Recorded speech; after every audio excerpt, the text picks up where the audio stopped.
Hello friends, ನಮಸ್ತೆ. Welcome to Nagaveni Achar's kitchen. ನೀವೆಲ್ಲ ಗಣೇಶ ಹಬ್ಬ ಹೇಗೆ ಆಚರಿಸ್ತಾ ಇದ್ದೀರಾ? ನಾವಂತೂ ಇಲ್ಲಿ ತುಂಬ ಚೆನ್ನಾಗಿ ಜೋರಾಗೇ ಆಚರಿಸ್ತಾ ಇದ್ದೀವಿ. ಪ್ರಿಪ್ರೇಷನ್ಸ್ ಅಂತೂ ತುಂಬಾ ಚೆನ್ನಾಗಿ ನಡೀತಿದೆ. ಇವತ್ತು ಸಂಡೇ, ತೋಟಕ್ಕೆ ಬಂದಿದ್ದೀವಿ. ಗಣೇಶ ಗೌರಿ ಹಬ್ಬ ಮಂಗಳವಾರ ಬುಧವಾರ ಬಂದಿದೆ. ಹಾಗಾಗಿ ಒಂದೆರಡು ದಿನ ಮುಂಚಿತವಾಗಿಯೇ ತೋಟಕ್ಕೆ ಬಂದಿದ್ದೀವಿ. ಸೊ ಹಬ್ಬಕ್ಕೆ ಬೇಕಾಗಿರುವಂಥ ಮಾವಿನ ಸೊಪ್ಪು, ಬಾಳೆ ಎಲೆ, ಹಣ್ಣು, ಹೂವು ಇವೆಲ್ಲ ಕಿತ್ಕೊಂಡು ಹೋಗೋಣ ಅಂಥೇಳಿ ತೋಟಕ್ಕೆ ಬಂದಿದ್ದೀವಿ. ಬನ್ನಿ, ನಮ್ಮ ತೋಟದಲ್ಲಿ ಯಾವ್ಯಾವ ಥರದ ಹಣ್ಣು ಬಿಟ್ಟಿದೆ ಅಂತ ನಿಮಗೆ ತೋರಿಸ್ತೀನಿ. ನೋಡಿ, ನಾವೀಗ ನೋಡ್ತಿರೋಂಥದ್ದು ಸೀಬೆ ಗಿಡ. ನಮ್ಮ ತೋಟದಲ್ಲಿ ಸುಮಾರು 5ರಿಂದ 6 ಸೀಬೆ ಗಿಡಗಳಿದ್ದಾವೆ.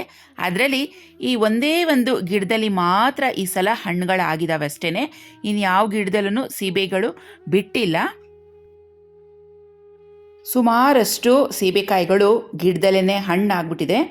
ಹಣ್ಣಾಗಿರುವಂಥದ್ದನ್ನು ಗಿಳಿಗಳೆಲ್ಲ ತಿಂದು ಅರ್ಧಂಬರ್ಧ ಹಾಗೆ ಬಿಟ್ಟೋಗಿದೆ. ಇನ್ನು ಮಿಕ್ಕಿರುವಂಥ ಹಣ್ಣುಗಳನ್ನು ಕಿತ್ಕೊತಾ ಇದ್ದೀನಿ.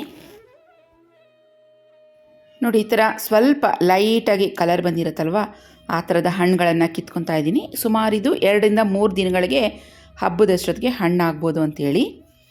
ಇನ್ನು ಕಾಯಿರೋಂಥದ್ದನ್ನ ಹಾಗೆ ಬಿಡ್ತಾ ಇದ್ದೀನಿ. ನೆಕ್ಸ್ಟ್ ವೀಕ್ ಬಂದಾಗ ನೋಡೋಣ. ಒಂದು ಬುಟ್ಟಿ ತುಂಬುವಷ್ಟು ಹಣ್ಣುಗಳನ್ನು ಕಿತ್ಕೊಂಡೆ. ನೋಡಿ ಎಷ್ಟು ಚೆನ್ನಾಗಿದೆ, ಫ್ರೆಶ್ ಆಗಿರುವಂಥ ಸೀಬೆಕಾಯಿಗಳು. ಇವಾಗ ಸೀಬೆ ಹಣ್ಣಿನ ಸೀಸನ್ ಅಲ್ವಾ, ಹಾಗಾಗಿ ಚೆನ್ನಾಗಿ ಬಿಡ್ತಾ ಇದೆ. 100 ರೂಪಾಯಿಗೆ 2 kg, 2.5 kg ಈ ರೀತಿಯಾಗಿ ರೋಡ್ ಸೈಡ್ನಲ್ಲಿ ಮಾರ್ತಾ ಇರ್ತಾರೆ. ಸೀಬೆ ಹಣ್ಣಲ್ಲಿ ತುಂಬಾ ವಿಟಮಿನ್ಸ್ ಇರುತ್ತೆ. ನಮಗೆ ಆ್ಯಪಲ್ನಲ್ಲಿ ಎಷ್ಟು ವಿಟಮಿನ್ಸ್ ಇರುತ್ತೋ ಅದರ ಸಮವಾಗಿ ಈ ಸೀಬೆ ಹಣ್ಣಲ್ಲಿ ಇದೆ ಅಂತ ಹೇಳ್ತಾರೆ. ಬೇಕು ಅಂದರೆ ನೀವು ಗೂಗಲ್ನಲ್ಲಿ ಸರ್ಚ್ ಮಾಡಿ ನೋಡ್ಬೋದು. ಇವಾಗ ಬಾದಾಮಿಯನ್ನು ಎಲ್ಲರಿಗೂ ಪರ್ಚೇಸ್ ಮಾಡೋಕ್ಕಾಗೋದಿಲ್ಲ ಅಲ್ವಾ, ಅದರ ಸಮವಾಗಿರುವಂಥದ್ದು ಅಂತ ಹೇಳಿದ್ರೆ ಕಡಲೆಕಾಯಿ, ಬಡವರ ಬಾದಾಮಿ ಅಂತ ಹೇಳ್ತೀವಲ್ವ. ಹಾಗೆಯೇ ಆ್ಯಪಲ್ನ ಎಲ್ಲರಿಗೂ ಪರ್ಚೇಸ್ ಮಾಡೋಕ್ಕಾಗೋದಿಲ್ಲ. ಆ್ಯಪಲ್ನಲ್ಲಿ ಇರುವಂಥ ಪೋಷಕಾಂಶಗಳು, ವಿಟಮಿನ್ಸ್ ನಮಗೆ ಸಿಗಬೇಕು ಕಮ್ಮಿ ರೇಟ್ನಲ್ಲಿ ಅಂತ ಹೇಳಿದ್ರೆ ಸೀಬೆ ಹಣ್ಣಲ್ಲಿ ಸಿಗುತ್ತೆ. ಒಂದೊಂದು ಸಲ ಈ ಸೀಬೆ ಹಣ್ಣಿಗೂ ಸಿಕ್ಕಾಪಟ್ಟೆ ಡಿಮ್ಯಾಂಡ್ ಆಗಿಬಿಟ್ಟಿರುತ್ತೆ. ಒಂದೇ ಒಂದು ಫ್ರೆಶ್ ಆಗಿರುವಂಥ ಸೀಬೆ ಹಣ್ಣು ತಿನ್ನೋಣ ಅಂಥೇಳಿ ಒಂದು ಸೆಲೆಕ್ಟ್ ಮಾಡಿಕೊಂಡೆ. ತುಂಬಾ ಟೇಸ್ಟಿಯಾಗಿದೆ, ಸ್ವಲ್ಪ ಹಾರ್ಡಾಗಿದೆ ಅಷ್ಟೇ. ಸೀಬೆ ಹಣ್ಣಲ್ಲಿ ಬೇಕಾದಷ್ಟು ವೆರೈಟಿಗಳಿರುತ್ತಲ್ವ, ಅಂದರೆ ಒಳಗಿರುವಂಥದ್ದು ವೈಟ್ ಇರುತ್ತೆ, ರೆಡ್ ಇರುತ್ತೆ, ಈ ಥರದ್ದೆಲ್ಲ ಇರುತ್ತೆ. ಸೊ ಈಗ ನಾನು ಕಿತ್ತಿರುವಂಥ ಮರದಲ್ಲಿ ಸೀಬೆಹಣ್ಣು ಬಿಳಿದು ಅಂತ ಹೇಳ್ಬೋದು. ಈ ಸಲ ಮಳೆ ತುಂಬ ಚೆನ್ನಾಗಿ ಬಂತು. ಮಳೆಗಾಲದಲ್ಲಿ ಯಾವುದೇ ಗಿಡಗಳು ಹಾಕಿದ್ರೂ ಚೆನ್ನಾಗಿ ಬರುತ್ತೆ ಅಲ್ವಾ. ಹಾಗಾಗಿ ಸ್ವಲ್ಪ ಗಿಡಗಳನ್ನ ನರ್ಸರಿಯಿಂದ ತರಿಸಿದ್ವಿ. ಅದರಲ್ಲಿ ಹೆಚ್ಚು ಅಂತೇಳಿದ್ರೆ ಕರಿಬೇವು ಗಿಡಗಳನ್ನು 8ರಿಂದ 10 ಗಿಡಗಳನ್ನು ತರಿಸಿದ್ದೀನಿ. ನಮ್ಮ ಹಸ್ಬೆಂಡ್ ಗಿಡಗಳಿಗೆಲ್ಲ ಸ್ವಲ್ಪ ನೀರು ಹಾಕ್ಬಿಡೋಣ ಅಂಥೇಳಿ ನೀರು ಹಾಕ್ತಾ ಇದ್ದಾರೆ. ನಾನು ಅಷ್ಟರಲ್ಲಿ ಒಂದೊಂದೇ ಏನೇನು ಬೇಕು ಹಬ್ಬಕ್ಕೆ ನೆನಪಿಸ್ಕೊಂಡು ಕಿತ್ಕೊತಾ ಇದ್ದೀನಿ. ಈಗ ಗರಿಕೆ ಕಿತ್ಕೊಳ್ಳೋಣ ಅಂಥೇಳಿ ಗರಿಕೆ ಕಿತ್ಕೊತಾ ಇದ್ದೀನಿ. ಫಸ್ಟ್ಗೆ 21 ಗರಿಕೆ ಕಿತ್ಕೊಳ್ಳೋಣ ಅಂದ್ಕೊಂಡೆ. ನೋಡಿದ್ರೆ ಬೇಕಾದಷ್ಟು ಗರಿಕೆ ಇದೆ. ಸರಿ 108 ಕಿತ್ಕೊಳ್ಳೋಣ ಅಂಥೇಳಿ 108 ಗರಿಕೆಗಳನ್ನು ಕಿತ್ಕೊತಾ ಇದ್ದೀನಿ. ಗಣೇಶನಿಗೆ ಮುಖ್ಯವಾಗಿರುವಂಥದ್ದು ಅಂತ ಹೇಳಿದ್ರೆ ಗರಿಕೆ. ಒಂದೇ ಒಂದು ಗರಿಕೆ ಕಡ್ಡಿನ ಗಣೇಶನಿಗೆ ಅರ್ಪಿಸಿ ಕೈ ಮುಗಿದ್ರೆ ನಾವು ಕೇಳ್ಕೊಂಡಿದ್ದೆಲ್ಲ ಆಗುತ್ತೆ, ನೆರವೇರುತ್ತೆ ಅಂತ ಹೇಳ್ತಾರಲ್ವ. ಗಣೇಶನಿಗೆ ನಾವು ಯಾವಾಗಲೂ 11 ಗರಿಕೆ ಅಥವಾ 21 ಗರಿಕೆ ಅಥವಾ 101 ಅಥವಾ 108 ಗರಿಕೆಗಳನ್ನು ಅರ್ಪಿಸಿ ನಮಸ್ಕಾರ ಮಾಡಬೇಕು. ನೋಡಿ, ಈ ಗಿಡ ಬಂದು ನಿಂಬೆಹಣ್ಣಿನ ಗಿಡ. ಇದು ಕೂಡ ಹೊಸದಾಗಿ ತರಿಸಿರುವಂಥದ್ದು ನರ್ಸರಿಯಿಂದ. ಈ ಸಲ ನಾವೆಲ್ಲ ರಾಮನಗರದಲ್ಲಿ ಇರುವಂಥ ಒಂದು ನರ್ಸರಿಯಿಂದ ಎಲ್ಲ ಗಿಡಗಳನ್ನು ತರಿಸ್ಬಿಟ್ಟಿದ್ದೀವಿ. ಇದೇ ಫಸ್ಟ್ ಟೈಮ್ ತರಿಸಿರೋದು ರಾಮನಗರದಿಂದ. ನೋಡೋಣ ಈ ಸಲ ಏನಾದರೂ ಗಿಡಗಳೆಲ್ಲ ಚೆನ್ನಾಗಿ ಬಂತು ಅಂದರೆ ರಾಮನಗರದಲ್ಲಿ ಇರುವಂಥ ನರ್ಸರಿ ಅಡ್ರೆಸ್ಸನ್ನು ಎಲ್ಲರಿಗೂ ಶೇರ್ ಮಾಡೋಣ ಅಂದ್ಕೊಂಡಿದ್ದೀನಿ. ಏಕೆಂದರೆ ತುಂಬ ನರ್ಸರಿಗಳಿಂದ ತುಂಬ ಗಿಡಗಳನ್ನು ತರಿಸಿದ್ವಿ. ಸುಮಾರಷ್ಟು ಗಿಡಗಳು ಫೇಲ್ಯೂರ್ ಆಗೋಯಿತು, ಚೆನ್ನಾಗಿ ಬರಲಿಲ್ಲ. ಹಾಗಾಗಿ ತುಂಬಾ ಬೇಜಾರಾಗಿತ್ತು. ಈ ಸಲ ಒಬ್ಬರು ಫ್ರೆಂಡು ನಮಗೆ ಈ ನರ್ಸರಿನ ಇಂಟ್ರೊಡ್ಯೂಸ್ ಮಾಡಿಸಿದ್ದಾರೆ. ನೋಡೋಣ ಈ ಸಲ ಗಿಡಗಳೆಲ್ಲ ಚೆನ್ನಾಗಿ ಬಂತು ಅಂದರೆ ನೆಕ್ಸ್ಟ್ ಟೈಮ್ಗೆ ಆ ನರ್ಸರಿ ಅಡ್ರೆಸ್ಸನ್ನು ನಿಮಗೂ ಕೂಡ ಶೇರ್ ಮಾಡ್ಕೋತೀನಿ. ಸೀಬೆ ಹಣ್ಣು ಕಿತ್ಕೊಂಡಿದ್ದಾಯಿತು, ಗರಿಕೆ ಹುಲ್ಲು ಕಿತ್ಕೊಂಡಿದ್ದಾಯಿತು. ಈಗ ವಿಳೆದೆಲೆ ಸ್ವಲ್ಪ ಪೂಜೆಗಾಗುವಷ್ಟು ಕಿತ್ಕೊಳ್ಳೋಣ ಅಂಥೇಳಿ ವಿಳೆದೆಲೆ ಗಿಡದ ಹತ್ರ ಬಂದಿದ್ದೀನಿ. ನೋಡಿ, ಇದು ವಿಳೆದೆಲೆ ಗಿಡ.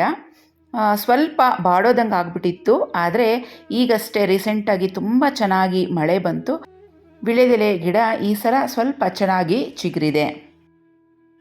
ಈ ವಿಳೆದೆಲೆ ಎಷ್ಟು ಖಾರ ಇದೆ ಗೊತ್ತಾ? ಒಂದೇ ಒಂದು ಎಲೆನ ಹಾಗೆ ತಿಂದರೆ ತುಂಬಾ ಖಾರ ಘಾಟ್ ಥರ ಇದೆ. ತುಂಬಾ ಚೆನ್ನಾಗಿದೆ ಇದು.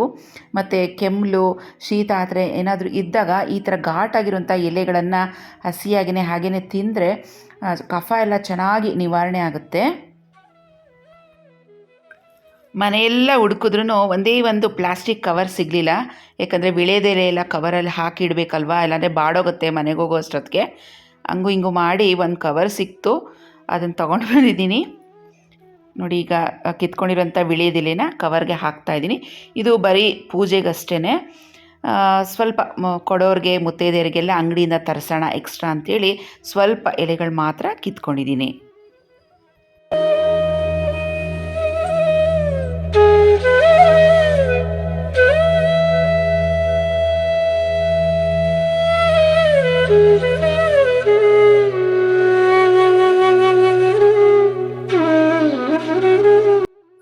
ಫ್ರೆಶ್ ಆಗಿ ಬಿಟ್ಟಿರುವಂಥ ಕರಿಬೇವನ್ನು ಸ್ವಲ್ಪ ಕಿತ್ಕೊಂಡೆ. ಬೇವಿನ ಸೊಪ್ಪು ಮಿಕ್ಸ್ ಆಗಿಬಿಟ್ಟಿದೆ.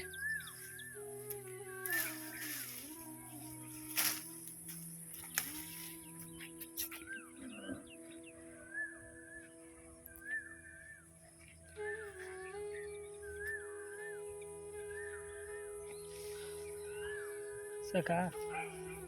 ನೋಡು ಇನ್ನು ಎಷ್ಟು ಗಿಡಗಳಿದಾವೆ. ಏನು ಕರಿಬೇವ್ದಾ? ಸಾಕು. ಬೇವು ಜೊತೆ ಮಿಕ್ಸ್ ಆಗಿಬಿಟ್ಟಿದಾವಲ್ಲ, ಅದನ್ನು ಅಡುಗೆಗೆ ಹಾಕ್ಬಿಟ್ರೆ ಅಡುಗೆ ಹೋಯ್ತು. ನೋಡ್ಕೊಂಡು ಕಿತ್ಕೋಬೇಕು ಅಂತ ಹೇಳೋದು.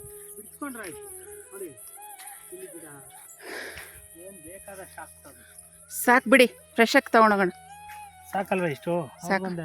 ಆ ಎಳೆದಾಗಿರತ್ತವ ಯಾರಿಗೆ? ಅವ್ರಿಗೆ ಅಂದರೆ ಅಲ್ಲ, ಯಾರಿಗಾನ ಹಂಗೆ. ಸಾಕು ಸಾಕು ಬಿಡಿ, ಎತ್ಕೊಂಡು ನಡೀರಿ.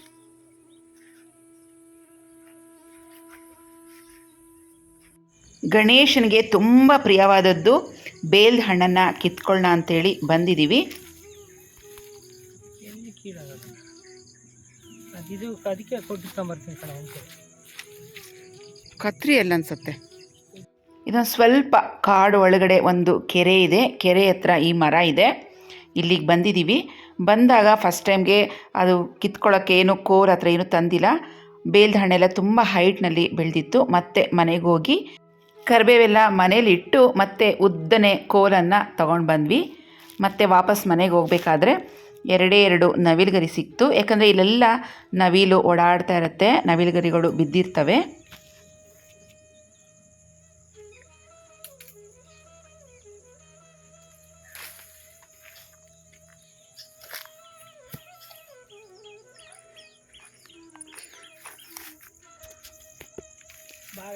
ಏನು ಇಷ್ಟಪ್ಪ ಇದು? ಹಾಂ, ಚೆನ್ನಾಗಿದೆಯಾ? ಯಾವುದು? ಇವು ಹಣ್ಣು ನೋಡಿದ್ರೆ ಹೆಂಗಿದ್ದಾವೆ? ಏನೇನು ಇಷ್ಟಪ್ಪ ಇದ್ದಾವೆ. ದಪ್ಪ ಇರೋದೇ ಕಿತ್ಕೊಳ್ಳಿ.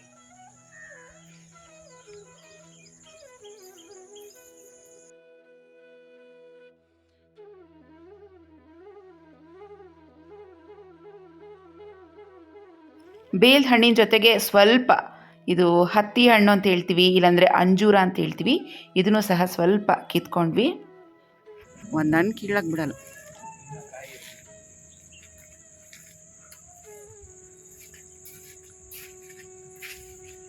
ಮೇಲ್ಗಡೆ ಒಂದು ರೆಡ್ ಆಗೈತಲ್ಲ, ಕಿತ್ಕೊಳ್ಳೋಣ.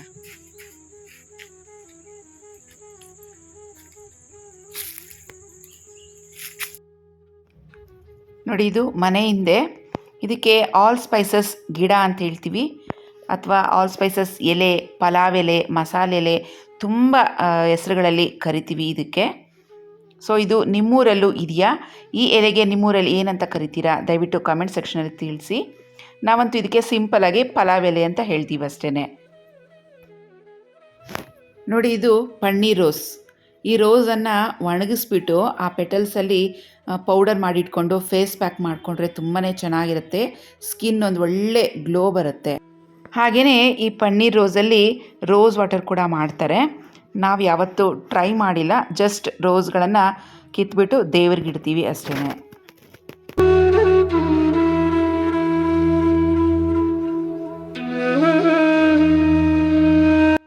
ನೋಡಿ, ಇದೆಲ್ಲ ಬಿಟ್ಟಿರೋಂಥದ್ದು ಒಂದೆಲಗ ಅಂತ ಹೇಳ್ತೀವಲ್ವ, ಬ್ರಾಹ್ಮಿ ಅಂತ ಹೇಳ್ತೀವಿ. ಒಂದೇ ಒಂದು ಕಡ್ಡಿ ತಂದಾಕಿದ್ದು ಅಷ್ಟೇ ಫುಲ್ ತೋಟ ಎಲ್ಲ ಹರಡ್ಕೊಂಬಿಟ್ಟಿದೆ. ಇದು ಒಂದೊಂದು ಸಲ ಎಷ್ಟೇ ಕ್ಲೀನ್ ಮಾಡಿದ್ರೂ ಮತ್ತೆ ಮತ್ತೆ ಚಿಗುರ್ಕೊತಾನೇ ಇರುತ್ತೆ. ತುಂಬಾ ನೀರು ಕುಡಿಯುತ್ತೆ ಈ ಒಂದೆಲಗ ಗಿಡಗಳು. ಅಂದರೆ ಸ್ವಲ್ಪ ಬಳ್ಳಿ ಥರ ಎಲ್ಲ ಹಬ್ಕೊಂಬಿಟ್ಟಿದೆ. ಬೇರೆ ಗಿಡಗಳಿಗೆ ಗ್ರೋತ್ ಆಗೋದಕ್ಕೆ ಬಿಡೋದೇ ಇಲ್ಲ. ಆದಷ್ಟು ನಾವು ಒಂದೆಲಗನ ಕೀಳ್ತಾನೆ ಇರ್ತೀವಿ, ಕ್ಲೀನ್ ಮಾಡ್ತಾನೆ ಇರ್ತೀವಿ. ಆದ್ರೂ ಸ್ವಲ್ಪ ಮಳೆ ಬಂತಂದರೆ ಫುಲ್ ತೋಟ ಎಲ್ಲ ಈ ರೀತಿಯಾಗಿ ಹರಡ್ಕೊಂಬಿಟ್ಟಿರುತ್ತೆ. ಹಾಗೆಯೇ ಈ ಒಂದೆಲಗ ಎಲೆ ಏನಿರುತ್ತೆ, ಬ್ರಾಹ್ಮಿ ಎಲೆಗಳು, ಇದನ್ನು ಬಳಸ್ಕೊಂಡು ಮನೆಯಲ್ಲೇ ಹರ್ಬಲ್ ಆಯಿಲ್ ಹೇಗೆ ಪ್ರಿಪೇರ್ ಮಾಡ್ಕೋಬೋದು ಅಂತ ನಿಮಗೆ ವಿಡಿಯೋ ಹಾಕಿದ್ದೀನಲ್ವಾ. ತುಂಬ ಚೆನ್ನಾಗಿ ಒಳ್ಳೆ ರಿಸಲ್ಟ್ ಕೊಡ್ತು ನನಗಂತೂ.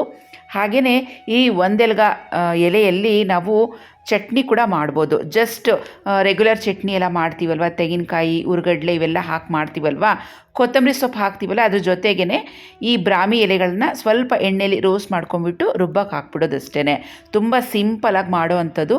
ಸೊ ನಿಮ್ಗೆ ಯಾರಿಗಾದರೂ ಈ ಒಂದೆಲಗ ಏನಾದ್ರು ಸಿಕ್ಕಿದ್ರೆ ಮನೆ ಹತ್ರ ಖಂಡಿತವಾಗಿಯೂ ಇದರಲ್ಲಿ ಚಟ್ನಿ ಮಾಡ್ಕೊಳ್ಳಿ. ಮಕ್ಕಳಿಗೆ ತುಂಬಾ ಒಳ್ಳೆಯದು, ಮೆಮೊರಿ ಪವರನ್ನು ತುಂಬಾ ಇಂಪ್ರೂವ್ ಮಾಡುತ್ತೆ ಅಂತ ಹೇಳ್ತಾರೆ. ಹಾಗೆಯೇ ಕೂದಲಿಗೂ ತುಂಬಾ ಒಳ್ಳೆಯದು ಅಂತ ಹೇಳ್ತಾರೆ. ಸ್ವಲ್ಪ ಮಾವಿನ ಸೊಪ್ಪು ಹಾಗೆಯೇ ಬಾಳೆ ಎಲೆಗಳನ್ನ ಕಟ್ ಮಾಡೋಣ ಅಂಥೇಳಿ ಮನೆ ಹಿಂಭಾಗಕ್ಕೆ ಬಂದಿದ್ದೀನಿ. ನೋಡಿ, ಎಲೆಗಳೆಲ್ಲ ಗಾಳಿಗೆ ಅರ್ಧೋದಂಗೆ ಆಗಿಬಿಟ್ಟಿದೆ. ಇದರಲ್ಲೇ ಇವಾಗ ಸ್ವಲ್ಪ ಚೆನ್ನಾಗಿರೋಂಥ ಎಲೆಗಳನ್ನ ಹುಡುಕಿ ಕಟ್ ಮಾಡ್ಕೋಬೇಕು.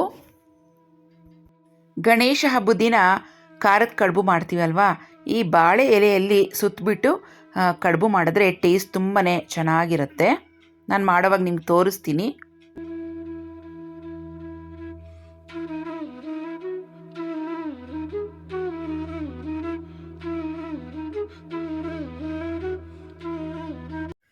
ಸಂಜೆ 5:45 6 ಗಂಟೆ ಟೈಮ್ ಆಗ್ತಾ ಇದೆ. ಇಲ್ಲಿ ಸನ್ಸೆಟ್ ತುಂಬಾ ಚೆನ್ನಾಗಿ ಕಾಣುತ್ತೆ, ನೋಡೋದಕ್ಕೆ ಒಂದು ಖುಷಿ. ಸನ್ಸೆಟ್ ಆಗೋ ಟೈಮ್ಗೆ ನಾನು ಮನೆಯಿಂದ ಹೊರಗೆ ಬಂದು ನಿಂತ್ಕೊಂಡ್ಬಿಟ್ಟಿರ್ತೀನಿ ನೋಡೋಣ ಅಂಥೇಳಿ. ಯಾಕಂದರೆ ಸಿಟಿಯಲ್ಲಿ ಸನ್ಸೆಟ್ ಆಗಲಿ ಅಥವಾ ಸನ್ರೈಸ್ ಆಗಲಿ ನೋಡೋದು ತುಂಬಾ ಅಪರೂಪ ಅಲ್ವಾ. ರಾತ್ರಿ ಮನೆಗೆ ವಾಪಸ್ ಬರೋ ಅಷ್ಟೊತ್ತಿಗೆ ತುಂಬಾ ಲೇಟ್ ಆಗಿಬಿಟ್ಟಿತ್ತು. ರಾತ್ರಿ 10 ಗಂಟೆ ಆಗಿಬಿಟ್ಟಿದೆ. ಏನು ಮಾಡೋದು ಅಡುಗೆ ಅಂಥೇಳಿ ಉಪ್ಪಿಟ್ಟು ಬೇಕು ಅಂತ ಹೇಳಿದ್ರು ಎಲ್ಲರೂ. ಸರಿ, ಬಿಸಿ ಉಪ್ಪಿಟ್ಟು ಮಾಡೋಣ ಅಂಥೇಳಿ ರಾತ್ರಿ 10 ಗಂಟೆಗೆ ಬಂದು ಆವಾಗ ಉಪ್ಪಿಟ್ಟು ಮಾಡಿದ್ದೀನಿ. ಬಿಸಿ ತಿನ್ನೋದಕ್ಕೆ ತುಂಬಾ ಚೆನ್ನಾಗಿರುತ್ತೆ. ಒಂದೊಂದು ಸಲ ಈ ರೀತಿ ಮಾಡಬೇಕಾಗುತ್ತೆ. ಯಾಕಂದರೆ ಇವಾಗ ಟೈಮ್ ಆಗಿರೋದ್ರಿಂದ ಚಪಾತಿ, ಪಲ್ಯ ಇಲ್ಲ ಅನ್ನ ಸಾಂಬಾರೆಲ್ಲ ಮಾಡ್ಕೊಂಡು ಕೂತ್ಕೊಳ್ಳೋಕ್ಕೆ ಟೈಮ್ ಆಗಿಬಿಡುತ್ತಲ್ವ. ಹಾಗಾಗಿ ಉಪ್ಪಿಟ್ಟು ಈಸಿ ಆಪ್ಷನ್ ಅಂತ ನಾನು ಹೇಳ್ತೀನಿ. ನೋಡಿ, ಇದು ಆವಕಾಯಿ ಅಂತ ಹೇಳ್ತೀವಿ, ಆಂಧ್ರ ಸ್ಟೈಲ್ನಲ್ಲಿ ಆವಕಾಯಿ ಮಾಡಿದ್ದೀನಿ. ತುಂಬಾ ಟೇಸ್ಟಿಯಾಗಿದೆ. ಇದ್ರ ಜೊತೆಗೆ ಸ್ವಲ್ಪ ವಡೆ ಮತ್ತು ಬಜ್ಜಿ ಹೊರಗಡೆಯಿಂದ ತರಿಸಿದ್ವಿ. ಜೊತೆಗೆ ತುಪ್ಪ ಇದೆ, ಹಸಿ ಸಾಲಡ್ ಇದೆ, ನಿಂಬೆಹಣ್ಣಿದೆ. ಸೊ ಯಾವುದು ಯಾರಿಗೆ ಬೇಕೋ ಅದನ್ನು ಹಾಕ್ಕೊಂಡು ತಿನ್ಬೋದು. ಉಪ್ಪಿಟ್ಟು ಮಾಡಿಬಿಟ್ಟು ಬಂದಿಲ್ಲಿ ಟೇಬಲ್ ಮೇಲೆ ಇಟ್ಬಿಟ್ಟಿದ್ದೀನಿ. ಒಬ್ಬೊಬ್ಬರೇ ಬಂದು ಸರ್ವ್ ಮಾಡ್ಕೊತಾ ಇದ್ದಾರೆ. ನನಗಂತೂ ರವೆ ಉಪ್ಪಿಟ್ಟು ಹಾಗೆಯೇ ಅವಲಕ್ಕಿ ಉಪ್ಪಿಟ್ಟು ಇವೆರಡು ಮಾಡಿದಾಗ ಖಂಡಿತವಾಗಿಯೂ ಇದ್ರ ಜೊತೆಗೆ ಉಪ್ಪಿನಕಾಯಿ ಕಾಂಬಿನೇಷನ್ ಇರಲೇಬೇಕು. ಇಲ್ಲಾಂದರೆ ನನಗೆ ತಿನ್ನೋದಕ್ಕೇನೋ ಕಷ್ಟ ಆಗುತ್ತೆ. ನಂಗೆ ಅದೊಂದು ಪ್ರಾಕ್ಟೀಸ್ ಆಗಿಬಿಟ್ಟಿದೆ. ಉಪ್ಪಿಟ್ಟಿದ್ದಾಗ ಉಪ್ಪಿನಕಾಯಿ ಬೇಕೇ ಬೇಕನ್ಸುತ್ತೆ. ಇನ್ನು ಬೇರೆ ಯಾವ ಊಟದ ಜೊತೆಗೂ ನಾನು ಉಪ್ಪಿನಕಾಯಿ ನಂಚ್ಕೊಳಕ್ಕೆ ಹೋಗೋದೇ ಇಲ್ಲ. ನೋಡಿ, ಇದಿಷ್ಟು ಇವತ್ತಿನ ನಮ್ಮ ಡಿನ್ನರ್.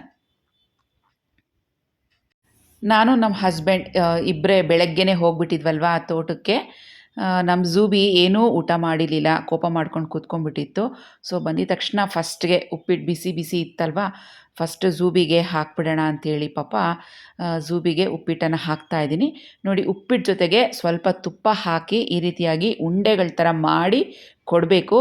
ಜಸ್ಟ್ ನಾವು ಬೌಲ್ಗೆ ಹಾಕ್ತೀವಿ ಅಂದರೆ ಅದು ಮುಟ್ಟೋದಿಲ್ಲ. ನೋಡಿ, ಕೋಪ ಮಾಡ್ಕೊಂಡು ಕೂತಿದೆ, ಹೊಟ್ಟೆ ಹಸಿವು ಬೇರೆ ಜಾಸ್ತಿ ಆಗಿಬಿಟ್ಟಿದೆ. ಉಪ್ಪಿಟ್ಟು ಅಂದರೆ ತುಂಬಾ ಫೇವ್ರೇಟ್ ನಮ್ಮ ಝೂಬಿಗೆ. ಯಾವತ್ತಾದರೂ ಅಪರೂಪಕ್ಕೆ ಉಪ್ಪಿಟ್ಟು ಮಾಡಿದಾಗ ಈ ರೀತಿಯಾಗಿ ಸ್ವಲ್ಪ ಕೊಡ್ತೀವಿ ಝೂಬಿಗೆ. ಇನ್ನು ಬೇರೆ ಯಾವುದು ಮಸಾಲೆ ಆಗಲಿ ಅಥವಾ ಎಣ್ಣೆ ಐಟಮ್ಮು, ಉಪ್ಪು ಖಾರ ಜಾಸ್ತಿ ಇರೋಂಥದ್ದು ಇವೆಲ್ಲ ನಾವು ನಮ್ಮ ಪೆಟ್ಟಿಗೆ ಕೊಡೋಕ್ಕೆ ಹೋಗೋದಿಲ್ಲ. ಅದಕ್ಕೆ ಯಾವಾಗಲೂ ರೆಗ್ಯುಲರ್ ಅಂತ ಹೇಳಿದ್ರೆ ಪೆಡಿಗ್ರಿ ಜೊತೆಗೆ ಮೊಟ್ಟೆ. ಸೊ ಅದಕ್ಕೆ ತುಂಬಾ ಇಷ್ಟ. ಸೊ ಫ್ರೆಂಡ್ಸ್, ಇವತ್ತಿನ ವ್ಲಾಗನ್ನು ಇಲ್ಲಿಗೆ ಮುಗಿಸ್ತಾ ಇದ್ದೀನಿ. ನಿಮ್ಮೆಲ್ಲರಿಗೂ ಈ ವ್ಲಾಗ್ ಇಷ್ಟ ಆಗಿದೆ ಅಂತ ನಾನು ಭಾವಿಸ್ತೀನಿ. ಇಷ್ಟ ಆಗಿದರೆ ನಮ್ಮ ವಿಡಿಯೋಗೆ ಒಂದು ಲೈಕ್ ಮಾಡಿ, ಜೊತೆಗೆ ನಮ್ಮ ವಿಡಿಯೋನ ನಿಮ್ಮ ಫ್ರೆಂಡ್ಸ್ ಜೊತೆಗೂ ಕೂಡ ಶೇರ್ ಮಾಡ್ಕೊಳ್ಳೋದನ್ನ ಮರಿಬೇಡಿ. ಮತ್ತೆ ಭೇಟಿ ಆಗ್ತೀನಿ ಮತ್ತೊಂದು ವಿಡಿಯೋದಲ್ಲಿ. ಅಲ್ಲಿವರೆಗೂ ಟೇಕ್ ಕೇರ್. Bye friends. ನಮಸ್ತೆ.